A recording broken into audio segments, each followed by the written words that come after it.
நாங்கள் நீட்டாக பேக் பண்ணி மண்புழு உரத்தை நாங்கள் உங்களுக்கு சென்ட் பண்ணுவோம். பார்த்தீங்கன்னா நாங்கள் ST courier, professional courier, MSS பார்சலில் நாங்கள் சென்ட் பண்ணுவோம்.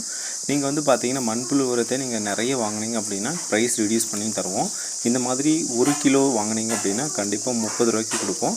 இது வந்து ரொம்பவே குவாலிட்டியாக இருக்கும், தரமானதாகவும் இருக்கும். எதுக்காக அப்படி சொல்கிறோம் அப்படின்னா பவுட்ரு ஃபார்மில் நம்ம கொடுக்குறோம். அப்போ வந்து பார்த்திங்கன்னா செடிகளுக்கு பயன்படுத்தும் போது இந்த சத்துக்களை வந்து வேகமாக எடுத்துக்கும், செடிகளும் நன்றாக வளரும். செடி வந்து வளர்கிறதுக்கு பயன்படுத்தக்கூடிய ஒரு உரம் தான் இது. இதில் அதிகமாக நைட்ரஜன், பாஸ்பரஸ், பொட்டாசியம், என்பிகே அப்படின்னு சொல்லக்கூடிய கண்டென்ட் வந்து அதிகமாக இருக்கும். இதுதான் இயற்கை உரங்கள். இந்த இயற்கை உரங்களை பயன்படுத்தும் போது செடிகளானது எந்த ஒரு பாதிப்பும் இல்லாமல் நல்லாவே வளரக்கூடிய பாசிபிலிட்டி இருக்கும். அதிகமாக வந்து எல்லா நர்சரியிலையும் செடிகள் வந்து வளர்க்குறதுக்காக பயன்படுத்தப்படக்கூடிய ஒரு உரம் அப்படின்னா இந்த உரத்தை கண்டிப்பாக பயன்படுத்தி பாருங்கள். செடியினுடைய ரிசல்ட் எப்படி இருக்குதுன்னு நீங்களே பார்த்து சொல்லலாம்.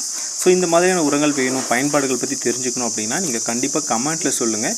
இந்த உரத்தை பற்றியான ஃபுல் வீடியோ லென்த்தாக நாங்கள் அப்லோட் பண்ணுறோம். ஸோ எல்லா விதமான உரங்கள் பற்றியும் நம்ம பேசலாம் அப்படின்னு விருப்பப்பட்டீங்க. கண்டிப்பாக உங்களுக்கு தெரியாத உரங்கள் பற்றி ஏதாவது ஐடியா இருந்ததுன்னா நீங்கள் கண்டிப்பாக கமெண்ட்டில் சொல்லுங்கள். தேங்க்யூ.